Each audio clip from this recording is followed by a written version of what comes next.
This song is cursed.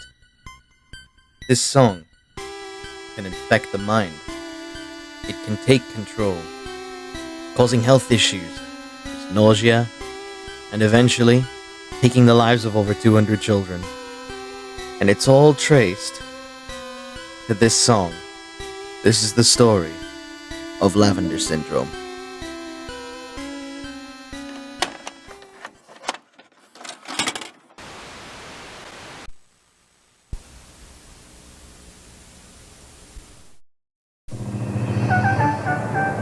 Fresh baked bread.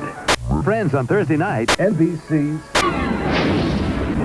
Bombing brings a quick reaction. It's free. What Nintendo? American Dream. Where can you catch all 150 Pokemon? With both packs, you can catch them all. Forget the monster.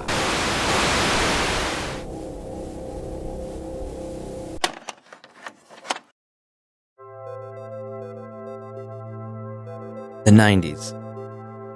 A time in which I really can't talk on how it felt to live in since I was a 2000s kid. Although one thing that cannot be denied about the 90s is its impact on culture. Whether it be movies getting more meta with the likes of Scream, which fundamentally changed the way that movies were made and how they could be written, to music with the likes of rave culture, which typically was credited to the mid-80s, becoming a more popular genre. Personally, the main thing that I tend to think the 90s had a significant impact on was video game, with gaming being the fastest evolving piece of media, a fact that still exists today. It's no surprise the 90s was the absolute height of the video game console war, with Sega and Nintendo butting heads to see who can push their technology to its absolute limits. And at the start of the 90s, the console war was in a different direction, shifting away from home entertainment towards an age of portable consoles, games that you could take on the go. In 1989, Nintendo would release the Game Boy, and it would become an instant hit with the masses, being shipped with the most important of launch titles to any console: Tetris. The Game Boy Color, which was literally the original Game Boy, but with color, would follow in 1998, which would actually go on to be my first console that I ever played. Sega would clap back at Nintendo by releasing the Game Gear, a console that did literally everything better than the Game Boy, save for batteries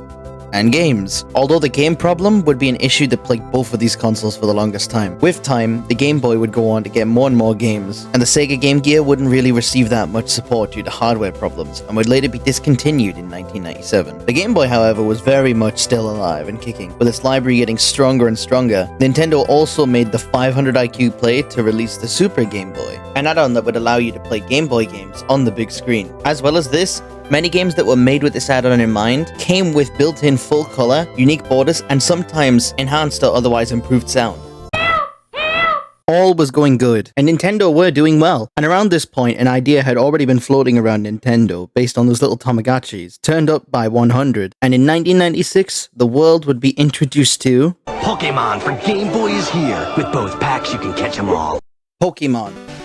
It really needs no introduction. It took over the world, cementing itself as a classic from its first release. The idea of catching over 150 unique and different creatures captivated the hearts and souls of children all around the globe, making the name that of pop culture, and it's no shock to see why. Even getting new games today, it was even popular enough to get itself an animated series. But the main game that we are going to be focusing on in this video is the first iteration, Pokemon Green. But Liam, the first Pokemon game was Red and Blue. And yes, you are correct. However, this story isn't about the NTSC or PAL games, but the original Japanese release, Red, and the topic of this video, Pokemon Green. Specifically halfway through the game, you enter Lavender Town, being the main graveyard for Pokemon in the Kanto region, featuring the Tower, a multi-layered graveyard for Pokemon. This is also the place where you fight Gary, again. Why is Gary here? Because of his dead Raticate. But that's just a theory, a dead rat theory. Because of this is the main place that you'll be finding ghost Pokemon like Haunter or Ghastly. This place already gives off an eerie tone, and to top it all off, it's accompanied by its theme song. Composed by Junichi Masuda, the theme of Lavender Town is one that really sticks in your head, really seals the atmosphere of this graveyard town. However, the Pokemon Green version of Lavender Town had a much different song. The feeling of isolation and creepiness is dialed up to the max with this one, and with it, we get to the subject of the video. In the late 1990s, over 200 plus children would take their lives, and it would all be linked to this song. It said that children who listened to this sound would be subjected to nausea, fatigue, headaches, migraines, mood swings and irritability, complete addiction to the game, unprovoked violence, withdrawal, and unresponsiveness, over half of these cases would lead to suicidal tendencies. In all of these cases, the children who experienced this were either as old as 12 or as young as 7 years old, and it wasn't until late 1996 where the connections would be drawn to the song that played when you entered Lavender Town. Because of this, the name of this phenomenon has been dubbed Lavender Syndrome. Now, to understand the causation of Lavender Syndrome, we need to take a look at the theme again.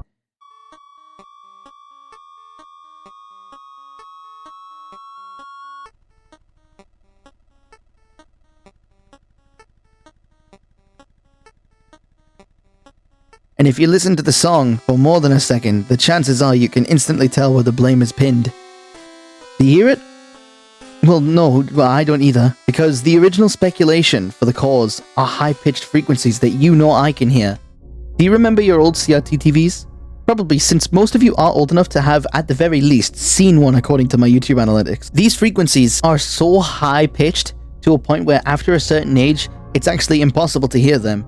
And this is commonly associated with the cause of Lavender Syndrome, considering the original version of the Lavender Town song consistently had a lot of high-pitched ringing noises within it. I don't think it's wrong to assume that some of these could only be heard by children who were as young as 7 years old. Most of these children who experienced this all wore headphones, so these frequencies were being blasted directly into their earlobes. These early cartridges would later be silently recalled from shelves, this being leaked by a former Game Freak employee, Satoru Harui.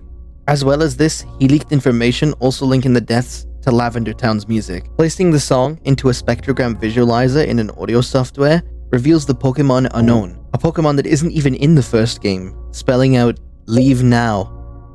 These could be linked to those high-pitched noises being very similar to that of binaural beats.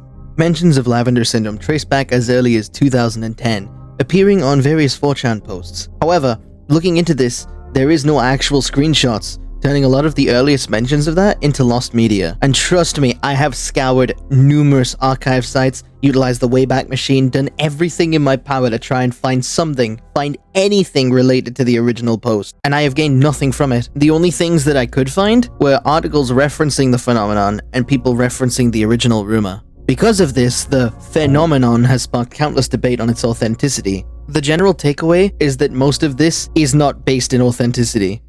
However, in some places, that might not be the case. For example, I do feel like the headaches, migraines, and nausea from the high-pitched ringing on the song is more than likely real for those with sensitive hearing. Doing more research on that former employee comes up completely empty-handed. No evidence of the supposed leak, no evidence that he worked at Game Freak, no evidence that he even existed. So it's safe to assume that most of this story, while some elements true, is largely based in rumor. Stuff like irritability is probably true considering when you realize how much time you've wasted on Pokemon. I really find the background to this story very interesting. The origin of the story potentially being lost to time, but generally the idea for it is that it came from 4chan. In the end of the day, this story would be probably just nothing more than a rumor that spread across the internet as a creepypasta. Later in its lifetime, the story would be rewritten as a detective investigation looking through the suicides, but to me, it misses the mystique of the original story. Now, if you want a real case of Pokemon causing actual harm, then look no further than the original anime.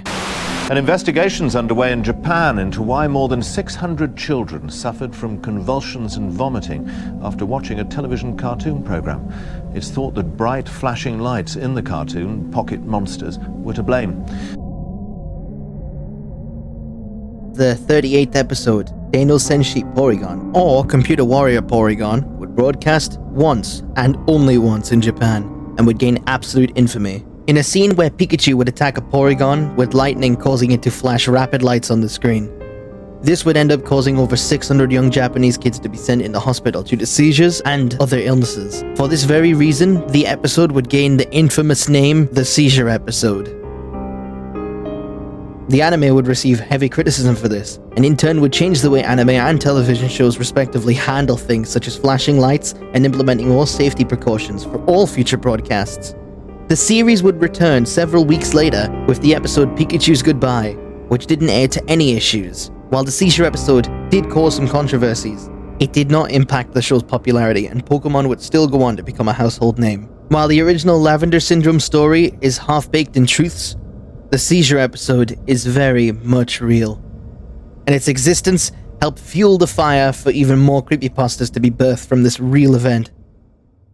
The original Lavender town is a very popular location for both Pokemon fans and the internet itself, and there's no surprise as to why. The mysteries, the lore, everything about this place just screams intrigue, and there's no wonder why there's so many creepypastas and mysteries stemming from this place as well. Like I said earlier, the hunt for the origins for this story is a lot more interesting than the actual rumor itself. However, that doesn't hinder the interest of the original story. Give a look into it, to Lavender Town's lore, and to other mysteries surrounding it, because you never know just what rabbit hole you might find yourself going down.